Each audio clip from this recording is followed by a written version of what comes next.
Hi folks, today I'm going to talk about step-up SIPs and whether they're effective or not. First of all, what does a step-up SIP mean to us? Essentially, we are saying that we will increase our SIP amount every year by a certain percentage. Normally, it is 10%. Now, is this good or bad?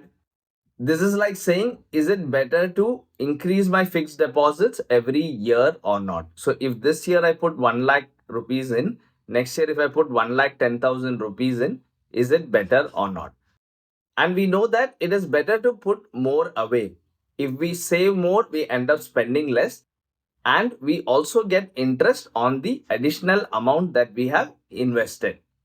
But when it comes to investing in mutual fund, investors don't look at it with the same lens as they look at fixed deposits, because fixed deposits are very comforting. We know that we are going to get a certain amount of interest at the end of the year. Whereas in mutual funds, when you're starting to invest, Sachin Tendulkar tells us that mutual funds sahi hai. And there are tons of articles out there which tell us how it is good to invest in mutual funds for the long term. The returns are good.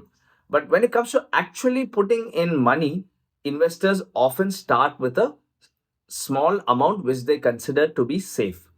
Once they're comfortable with the process of investing, when they see how transparent the system is, how they are getting a lot of reminders and statements from the mutual funds themselves, when they have app access where they can view all their investments easily, and when they see the performance of their mutual fund, especially if there's a slight pickup in the market, then they are willing to invest a higher amount, which is much higher than the 10% that is available in a step up SIP.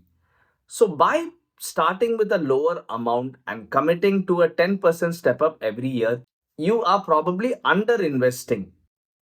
Instead, I would suggest that as an investor, you must review your investments periodically. Not just your mutual fund investments, but all the other investments which you have, which could be fixed deposits, gold, property, shares, crypto, etc. All these investments must be reviewed periodically. You should check the allocation which you have given to these investments and see whether any changes are required. I'm sure that once you're comfortable with this process and you get a little more active in managing your portfolio, then you can take the right decision in what is the amount that you want to increase every year. Adding more every year also helps us to curb the phenomena called lifestyle creep. Lifestyle creep is nothing but when our income goes up, our lifestyle expenditure also goes up. And once it reaches a certain point, it is very difficult to scale back that expenditure. But by putting away more into savings, that means we are limiting our spending, and therefore we are able to curb this impact of lifestyle creep.